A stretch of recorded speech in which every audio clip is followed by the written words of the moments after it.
Hello, नमस्ते सभी को। मैं प्रीति सिंह विजुअल आर्ट क्लास से आप लोग के सामने। इससे पहले हम लोगों ने पढ़ा था, हिंदी भाषा की लिपि पढ़ी थी, हिंदी भाषा की उत्पत्ति पढ़ी थी। आज हम पढ़ेंगे हिंदी की संवैधानिक स्थिति। हिंदी भाषा को संविधान में कब अपनाया गया देखते हैं। हिंदी भाषा 14 सितंबर 1949 को 14 सितंबर 1949 को भारत के संविधान में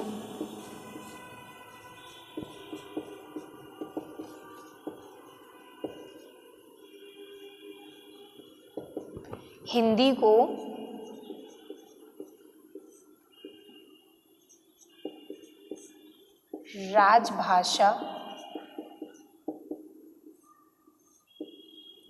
राजभाषा के रूप में मान्यता प्राप्त हुई।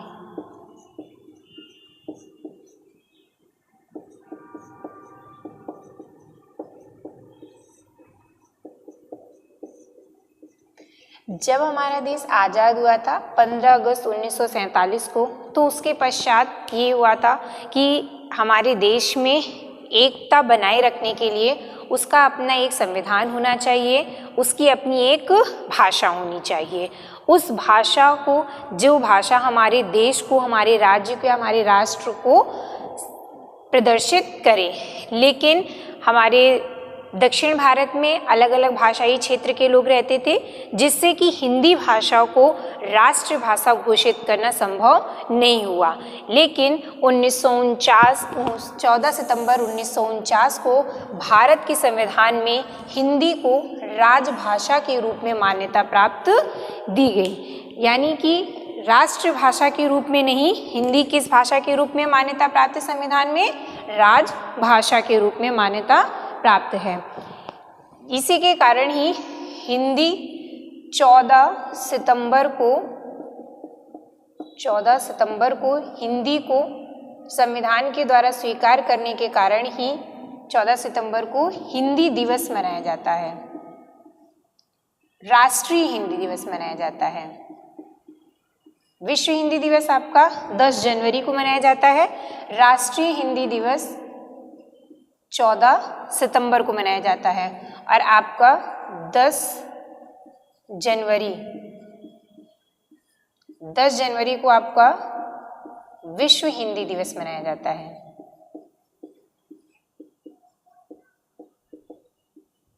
ठीक है। 14 सितंबर को हिंदी को भारत के संविधान के द्वारा स्वीकार करने के बाद हम प्रत्येक वर्ष 14 सितंबर को राष्ट्रीय हिंदी दिवस मनाते हैं। संविधान में हिंदी की स्थिति क्या रखी गई है? भाग 17 में, हमारे संविधान में कुल 22 भाग हैं, जिसमें से भाग 17 में हिंदी, अपनी राजभाषा हिंदी रखी गई है।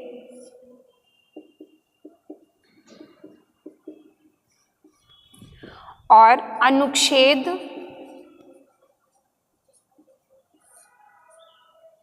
343 से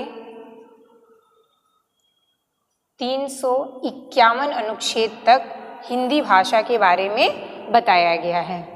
और अनुसूची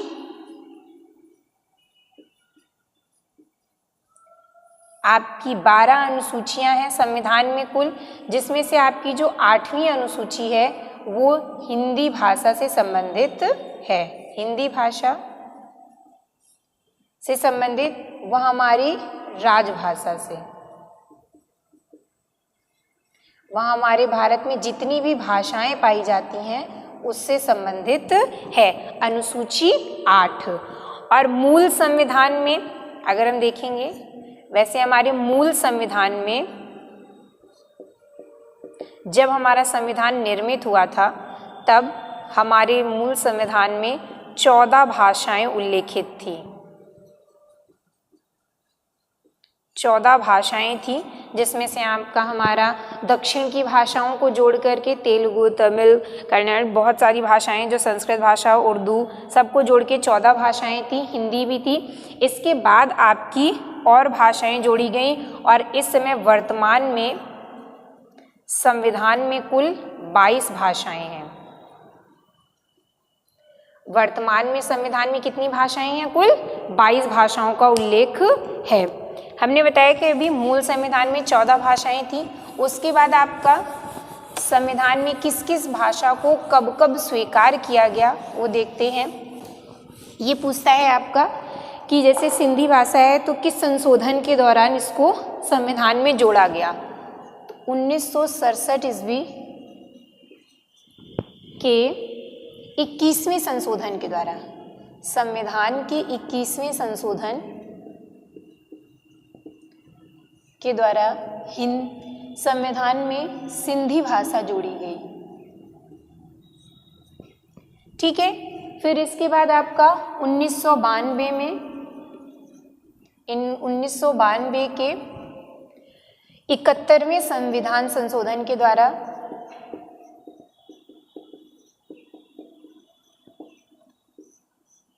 आपकी 3 भाषाएं जोड़ी गई थी, कोंकणी, नेपाली और मणिपुरी। इसके बाद आपका 2003 में 92 संविधान संशोधन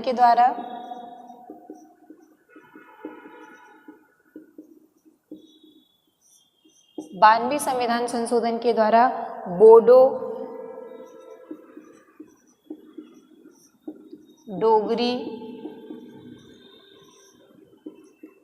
मैथिली और संथाली भाषा जोड़ी गई थी। मूल संविधान में कुल कितनी भाषाएं थी? मूल संविधान में आपकी 14 भाषाएं थी।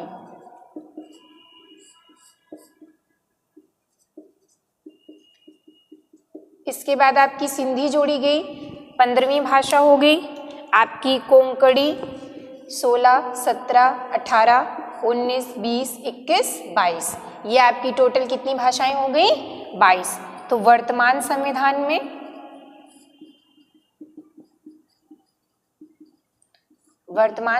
में हमारी 22 भाषाएं हैं। वर्तमान संविधान में हमारी 22 भाषाएं हैं। इस 22 भाषाओं में कौन कौन सी हैं आपकी?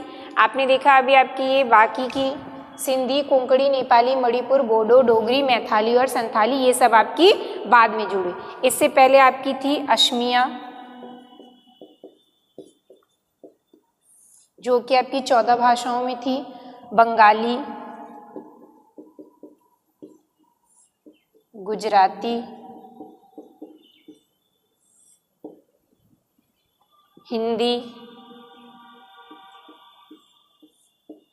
कन्नड़, कश्मीरी,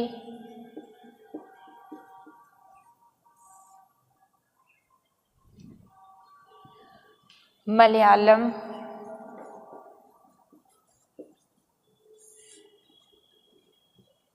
मराठी, उड़िया, पंजाबी, संस्कृत,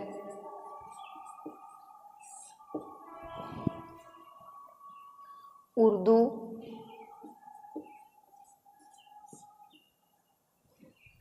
तमिल, तेलुगु, कितनी हो गई आपकी? 1, 2, 3, 4, 5, 6, 7, 8, 9, 10, 11, 12, 13, 14, ये 14 भाषाएं आपकी जो मूल संविधान में थी और उसके बाद आपकी ये भाषाएं जुड़ी जो 1967 ईस्वी के 21वें संशोधन के द्वारा सिंधी जुड़ी, 1992 के 71वें संविधान संशोधन के द्वारा कोंकणी, नेपाली और मणिपुरी संविधान में जोड़ी गई। उसके बाद 2003 के 92वें संशोधन के द्वारा बोडो, डोगरी, मैथाली और संथाली जोड़ी गई। आपसे ये पूछ लिया जाता है कि 71वें संविधान संशोधन के द्वारा किस भाषा को संविधान में जोड़ा गया, तो कोंकणी, नेपाली और मणिपुरी को। ठीक है, इसके बाद हम देखते हैं कि हमारे अनुच्छेद कौन कौन से हैं और किस अनुच्छेद में हिंदी भाषा के लिए क्या कहा गया है। जैसे कि हमने बताया भी, अनुच्छेद आपका 343 से 351 के बीच में हिंदी भाषा के बारे में लिखा गया है। इससे पहले भी आपका भाग 5 में भाग 17 जो है वो हमारी राजभाषा से संबंधित है। ठीक है, लेकिन कुछ भाग 5 में एक अनुच्छेद और भाग 6 के एक अनुच्छेद में भी हिंदी भाषा से संबंधित बात कही गई है। भाग 5 के अनुच्छेद 120 में कहा गया है कि संसद कार्य हिंदी व अंग्रेजी में किए जाएंगे। जितने भी संसद के कार्य होंगे वो हिंदी व अंग्रेजी भाषा में होंगे। जैसा कि आपको पता था कि जब हमने स्वतंत्रता प्राप्त की तो उससे पहले हमारे अंग्रेज यहाँ पे थे, तो उन्होंने संविधान का या हमारा जो भी ऑफिशियल काम था वो सभी आपका अंग्रेजी भाषा में किया जाता था।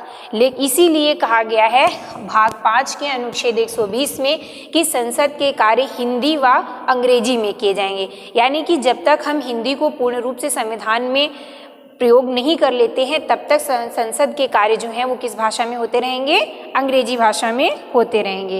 इसके बाद इन्होंने भाग 6 का अनुच्छेद 210, इसमें कहा गया है कि राज्य विधानमंडलों की भाषा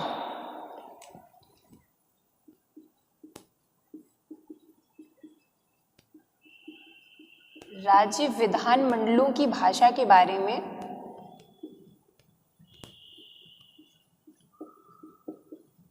की भाषा का उल्लेख मिलता है। अर्थात राज्यों में जो विधानमंडल प्रयोग किए जाएंगे उन विधानमंडलों में आप जो अपनी भाषा प्रयोग करेंगे वो भी आपकी अंग्रेजी या हिंदी भाषा हो सकती है, क्योंकि अलग अलग राज्य जैसे कि दक्षिण के राज्य हैं वहाँ पे अपने संविधान का कार्य जो है वो राज्य विधानमंडल जो है वो अपना कार्य अंग्रेजी भाषा में करते हैं। ठीक है, इसके आगे आप देखते हैं अनुच्छेद 343, जिसमें हमने बताया था कि अनुच्छेद 343 से आपका अनुच्छेद 351 में भाषा से संबंधित उल्लेख है। अनुच्छेद 343 में क्या कहा गया है,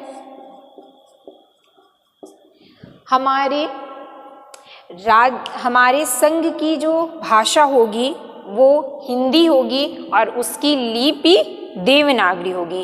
यानी कि संघ की राजभाषा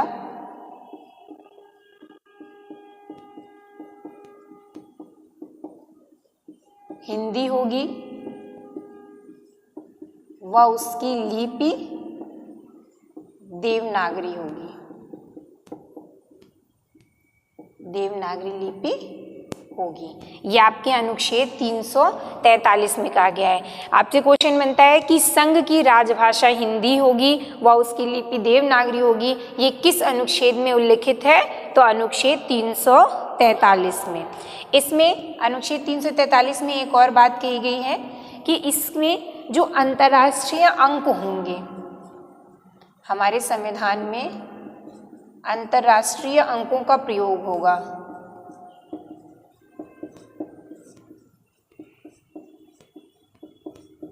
अंतर्राष्ट्रीय अंक आपके जैसे 1, 2, 3, 4 ये आपके अंतर्राष्ट्रीय अंक हैं। जैसे हम लोग हिंदी में लिखते हैं 1, 2, 3, 4, तो ये वाले हिंदी के अंक नहीं लिए जाएंगे, अंतर्राष्ट्रीय अंकों को संविधान में प्रयोग किया जाएगा। ये भी आपके अनुच्छेद 343 में कहा गया है।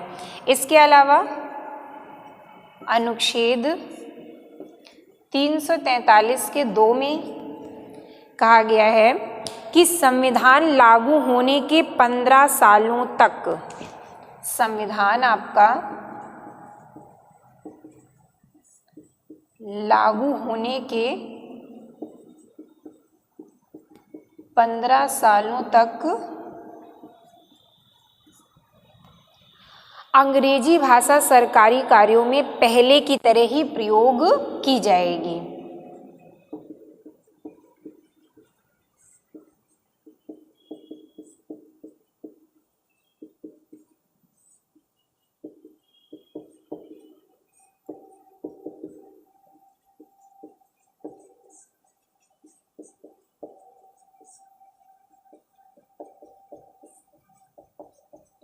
जैसा कि हमने बताया था कि जब अंग्रेज थे तो संविधान के सभी कार्य जो है वो अंग्रेजी भाषा में थे। तो अनुच्छेद 343 के ए में ये भी कहा गया कि जो संघ की राजभाषा होगी वो हिंदी होगी, लिपि उसकी देवनागरी होगी। लेकिन उसमें ये भी कह दिया गया कि संविधान लागू होने के पश्चात 15 सालों तक अंग्रेजी भाषा से ही सरकारी कार्य किए जाएंगे।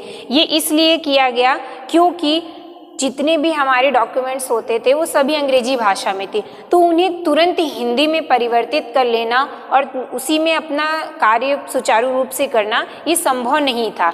इसलिए उन्होंने इसमें ये भी रखा था कि 15 सालों तक अंग्रेजी भाषा सरकारी कार्यों में रहेगी। इसके बाद अगर हमें आवश्यकता लगेगी तो इस कार्यकाल को हम बढ़ाते रहेंगे। इसके बाद आपका अनुच्छेद 344, अनुच्छेद 344 जो है वो आपका राजभाषा आयोग का गठन है। राजभाषा आयोग का गठन,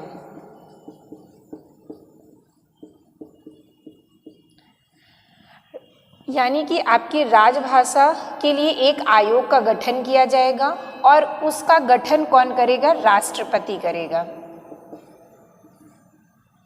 राष्ट्रपति के द्वारा उसका गठन किया जाएगा। राजभाषा आयोग से संबंधित अनुच्छेद कौन सा है? अनुच्छेद 344।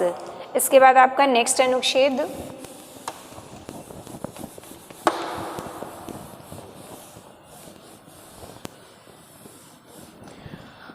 अनुच्छेद आपका 345।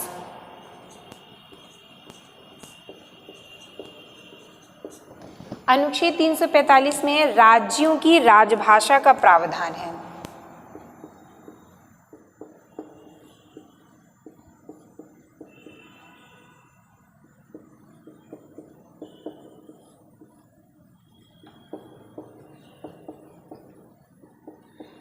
हमने कहा कि राज्यों में प्रयोग की जाने वाली राजभाषा के बारे में किस अनुच्छेद में किया गया है? अनुच्छेद 345 में। इसमें कहा गया है कि प्रत्येक राज्य जो अपने राजभाषा, जो अपने राज्य में जो उनका कार्यकाल का जो उनके कार्यालयों का कार्य होगा वो अपनी स्वयं की राजभाषा में कर सकेंगे। जैसे कि हमारे उत्तर प्रदेश में है, हिंदी का भी प्रयोग होता है, अंग्रेजी का भी प्रयोग होता है। दक्षिण के कुछ राज्यों में है, जैसे तमिल भाषा है, वहाँ पे अगर राजभाषा तो आपका तमिल भाषा में ही वहाँ की सरकारी कार्य भी होते हैं। ठीक है, तो ये राज्य तय करेगी कि उनका जो कार्यकालों का जो कार्य होता है वो किस भाषा में किया जाएगा। अनुच्छेद 346, अनुच्छेद 346 से केंद्र और राज्यों के बीच संचार।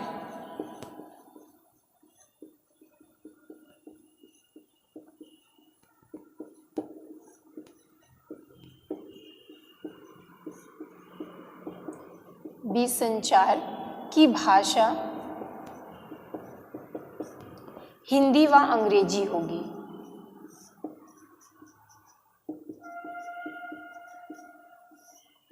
अर्थात कि केंद्र जब किसी राज्य से कोई भी पत्र व्यवहार करता है तो वह हिंदी व अंग्रेजी भाषा में उस पत्र को भेज सकता है व उस पत्र को प्राप्त कर सकता है। अनुच्छेद 347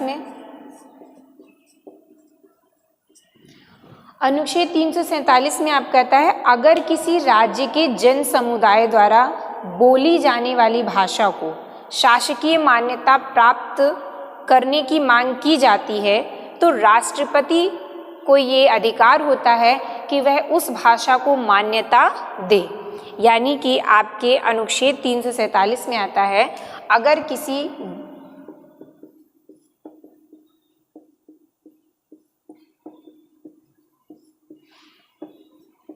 राज्य के जन समुदाय द्वारा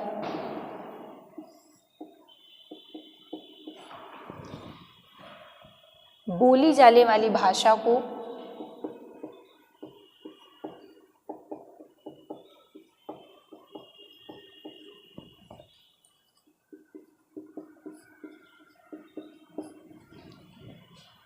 शासकीय मान्यता प्रदान करने के लिए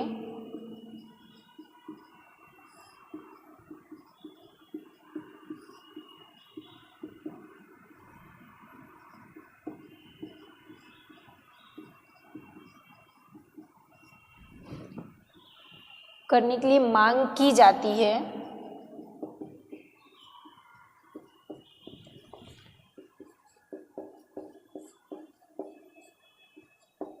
तो राष्ट्रपति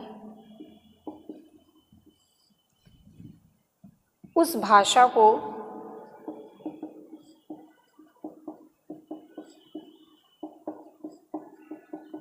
मान्यता दे सकता है। जैसे कि आपका सबसे इसका एग्जाम्पल है आंध्र प्रदेश।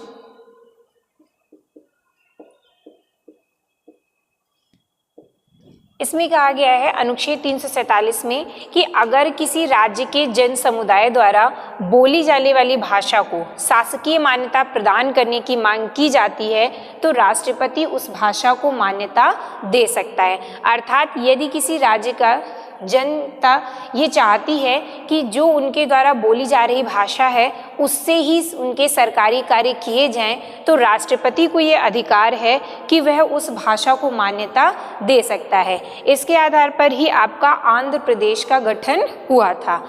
आंध्र प्रदेश जो है वो अनुच्छेद 347 के दौरान ही आपका अलग किया गया था, क्योंकि आंध्र प्रदेश में रहने वाले सभी निवासियों ने ये कहा था कि हमें हमारी तेलुगु भाषा के आधार पर अलग राज्य बनाना है या हमें हमारी जो तेलुगु भाषा है उसमें ही हमारा शासकीय कार्य होना चाहिए। तो जिसके आधार पर राष्ट्रपति ने जन समुदाय की बात मान करके आंध्र प्रदेश को एक अलग राज्य घोषित किया और आंध्र प्रदेश की जो राजभाषा थी वो क्या थी, तेलुगु भाषा निश्चित की गई। ठीक है। इसके बाद है आपका अनुच्छेद 348।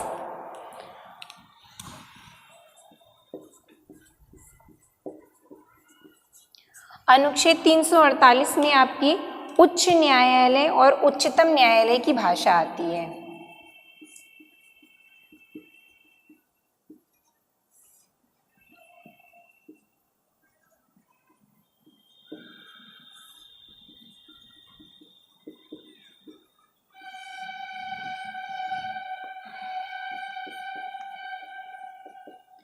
उच्च न्यायालय और उच्चतम न्यायालयों में प्रयोग की जाने वाली भाषा किस अनुच्छेद के अंतर्गत आती है? अनुच्छेद 348 के अंतर्गत आती है। इसके बाद है आपका अनुच्छेद 349। अनुच्छेद 349 के अंतर्गत क्या है कि संविधान प्रारंभ से 15 साल तक के दौरान हाई कोर्ट, सुप्रीम कोर्ट की कार्यवाही अंग्रेजी के अलावा किसी अन्य भाषा में करने के लिए कोई संशोधन लोकसभा राज्यसभा में राष्ट्रपति की पूर्वानुमति से ही लाया जाएगा। ये जो हमने बताया था आपको अनुच्छेद 343 में ये था कि जितने भी संविधान के कार्य होंगे वो 15 सालों तक अंग्रेजी भाषा में होंगे। लेकिन संविधान 349 में ये कहा गया था कि आपका जो 15 सालों तक कार्य होगा, संविधान जितने भी आपके शासकीय कार्य होंगे वो 15 सालों तक अंग्रेजी भाषा में होंगे। लेकिन अगर आपको इस भाषा से परिवर्तित करना है तो उसके लिए आपको संशोधन के लिए आप लोकसभा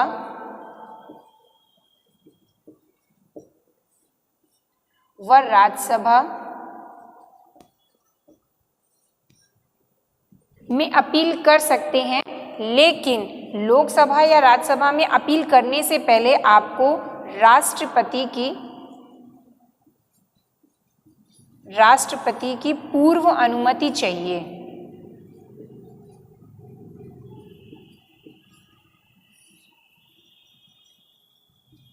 इस अनुच्छेद के द्वारा क्या कहा गया, अनुच्छेद 349 में कहा गया है, यदि आपको अपनी भाषा परिवर्तित करनी है, यानी कि अपनी शासकीय भाषा को अंग्रेजी से हिंदी भाषा में परिवर्तित करना है, तो उसके लिए पहले आपको संशोधन अपील करना पड़ेगा। संविधान में संशोधन के लिए आपको पहले लोकसभा या राज्यसभा में जाना पड़ेगा, लेकिन उसमें अपील करने से पहले आपके लिए उस राष्ट्रपति की पूर्व अनुमति लेना अनिवार्य होगा।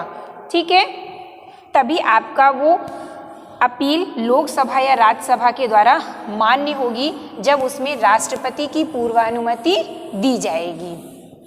इसके बाद है आपका अनुच्छेद 350।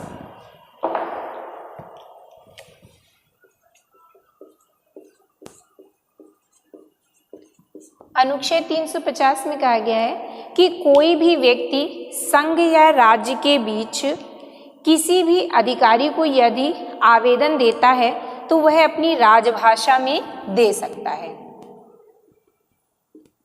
कोई भी व्यक्ति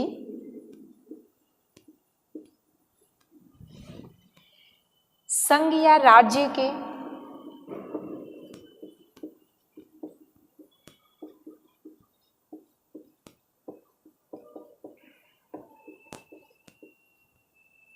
किसी भी अधिकारी को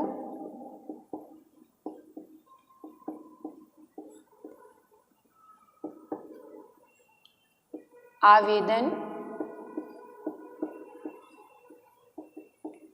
अपनी राजभाषा में दे सकता है, बशर्ते वो राजभाषा आपके संविधान में उल्लेखित होनी चाहिए, आपके संविधान में होनी चाहिए।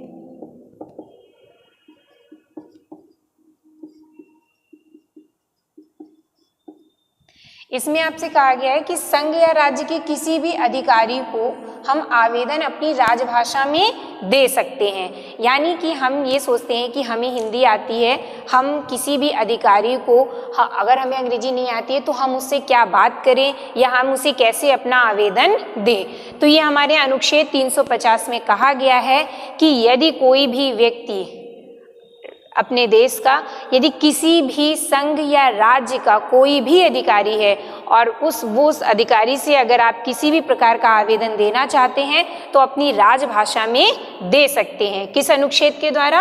अनुच्छेद 350 के द्वारा। और उस आवेदन को वो अधिकारी लेने के लिए बाध्य होगा। अगर वो अधिकारी उस भाषा में आपका आवेदन नहीं लेता है तो आप उसे कह सकते हैं कि अनुच्छेद 350 के दौरान हमारे ये अधिकार है कि हम अपनी भाषा में, हम अपनी राजभाषा में आपको आवेदन दे सकते हैं और आप इस आवेदन को स्वीकार भी करेंगे। इसके बाद अनुच्छेद आपका 350 का इसमें क्या कहा गया है कि भारतीय अल्पसंख्यकों के लिए प्राथमिक शिक्षा जो है वो मातृभाषा में दी गई है। जो भाषाई अल्पसंख्यक है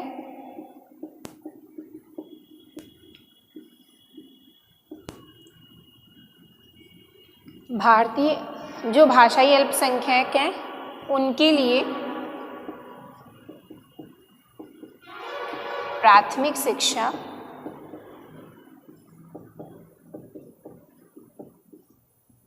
उनकी मातृभाषा में दी जाएगी।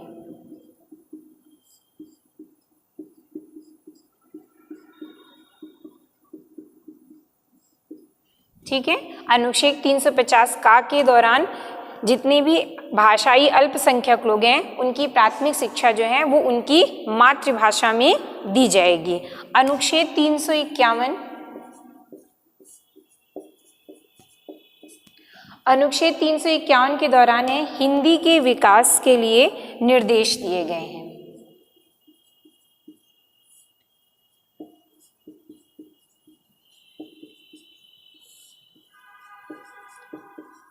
अर्थात कि आप हिंदी भाषा का विकास किस प्रकार से करते हैं उसके विषय में निर्देश किए किस में दिए गए हैं, अनुच्छेद 351 में। यह आपका बहुत ज़्यादा बार पूछे जाने वाला क्वेश्चन है कि हिंदी भाषा के विकास के निर्देश किस अनुच्छेद से संबंधित हैं।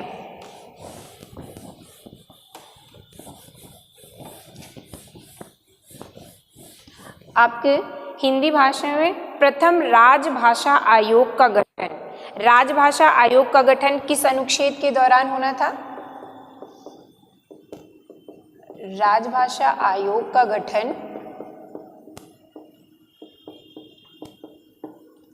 आपके अनुच्छेद 344 में है। और प्रथम राजभाषा आयोग का गठन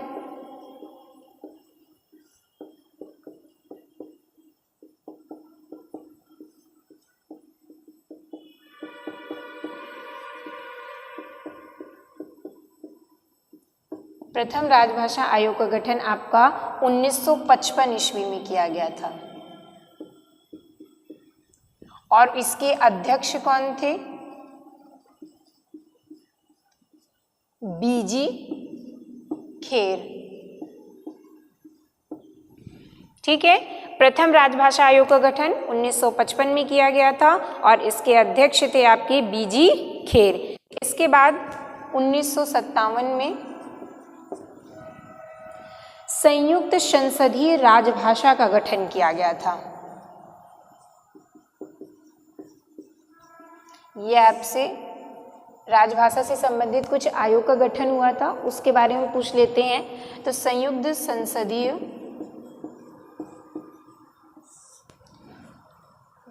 राजभाषा का गठन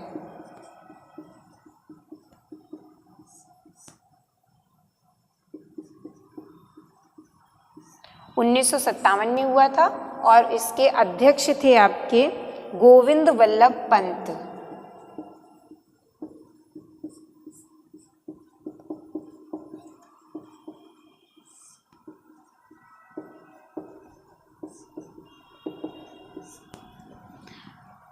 इसके बाद आपका आता है हिंदी से संबंधित है केंद्रीय हिंदी निदेशालय की स्थापना। केंद्रीय हिंदी निदेशालय की स्थापना कब हुई? 1960 में हुई है। इसका मुख्यालय कहाँ पे है? केंद्रीय हिंदी निदेशालय की स्थापना 1960 में हुई है। इसका मुख्यालय नई दिल्ली में है। व इनके क्षेत्रीय कार्यालय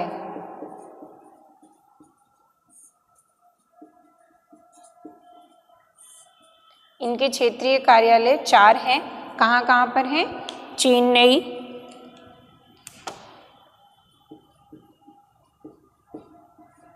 कलकत्ता, चेन्नई, कलकत्ता, हैदराबाद और गुवाहाटी।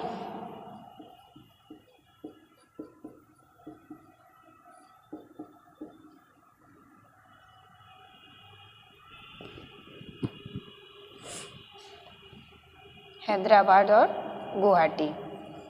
आपसे पूछा जाता है कि केंद्रीय हिंदी निदेशालय का मुख्यालय कहाँ है? नई दिल्ली में है, लेकिन इसके 4 क्षेत्रीय कार्यालय पाए जाते हैं जो कि आपका चेन्नई, कलकत्ता, हैदराबाद और गुवाहाटी में है।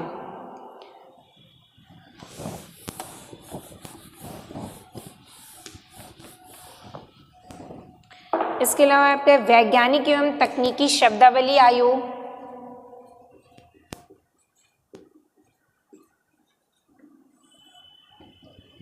वैज्ञानिक एवं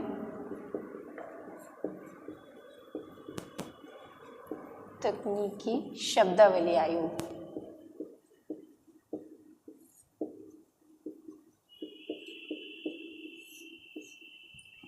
इस आयोग का गठन 1961 ईस्वी में हुआ था।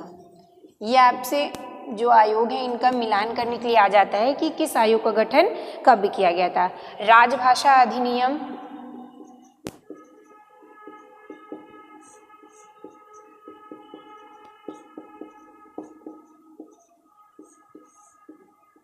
राजभाषा अधिनियम आपका 1963 ईस्वी में आया था। इसके बाद है आपका अखिल भारतीय हिंदी संस्था,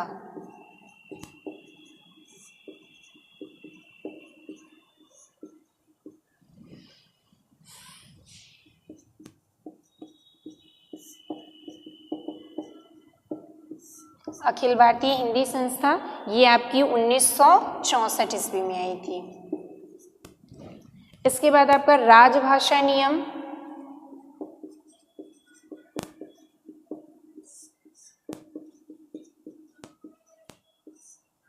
राजभाषा नियम आपका 1976 में आया था। ये आपसे मोस्टली मिलान के लिए पूछता है, मिलान करने के लिए दे देता है कि किसका कब गठन किया गया। और राजभाषा अधिनियम जो है वो 1963 में आया था, लेकिन राजभाषा नियम जो है वो 1976 ईस्वी में आया था। ठीक है, आज हमने हिंदी भाषा के बारे में, भाषा के क्षेत्र, उनके संवैधानिक क्षेत्र के बारे में पढ़ा है। इसके बाद हम नेक्स्ट क्लास में आपकी हिंदी की बोलियां पढ़ेंगे।